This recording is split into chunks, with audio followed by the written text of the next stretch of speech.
2029కి 20 లక్షల ఉద్యోగాలు ఇస్తాన్నాం. మొన్నే విశాఖపట్నంలో పెట్టుబడుల సదస్సు జరిగింది. 13,25,000 కోట్ల రూపాయలు పెట్టుబడులు పెట్టడానికి ముందుకు వచ్చారు. అప్పటికి 8,80,000 కోట్ల పెట్టుబడులు వచ్చాయి. ఈరోజు ఈ రెండు అయితే దగ్గర 24 లక్షల మంది పిల్లలకు ఉద్యోగాలు వస్తాయి. అది మా గ్యారంటీ అని మరొక్కసారి మీ అందరికీ హామీ ఇస్తున్నా. ప్రతి నియోజకవర్గంలో జాబ్ మేళాలు పెడుతున్నాం. 3 నెలలకు ఒకసారి జాబ్ మేళా పెడతాం. ఎక్కడ ఉద్యోగాలు ఉంటే యజమాన్యాలు వస్తాయి. ఇక్కడుండే పిల్లల్ని రిక్రూట్ చేస్తాయి. ఇంకో పక్క ఇక్కడుండే మీ అందరినీ కోరుతున్నాను, ఇక్కడ కూడా పరిశ్రమలు రావాలి. పరిశ్రమలు రావాలంటే మీలో కూడా ఆలోచన విధానం మారాలి.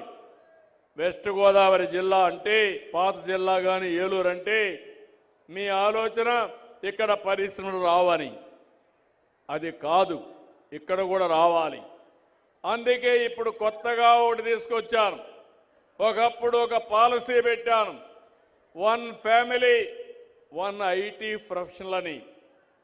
25 ఏళ్ల ముందు పెడితే ఈరోజు హైదరాబాద్ నగరానికి వెళ్తే ఆ పాలసీ వల్ల సంపద వచ్చింది. తెలుగు వాళ్ళు ప్రపంచం మొత్తం వెళ్ళారు. ఈరోజు ప్రపంచంలో ఎక్కువ ఆదాయం సంపాదించే వారికి చిరునామాగా ఈ తెలుగు జాతి ఉందంటే ఆ రోజు చూపించిన చొరవ, ఒక్క నిర్ణయం. ఈరోజు అందుకే ఇంకొక మాట అంటున్నాను, 1 ఫ్యామిలీ 1 ఆంటర్‌ప్రెన్యూర్. కుటుంబానికి ఒక పారిశ్రామికవేత్త. అది ఎంఎస్ఎంఈ కావచ్చు, మైక్రో ఎంటర్ప్రైజ్ కావచ్చు, రైతులు కావాలంటే ఫార్మర్స్ ప్రొడ్యూసర్స్ ఆర్గనైజేషన్స్ కావచ్చు.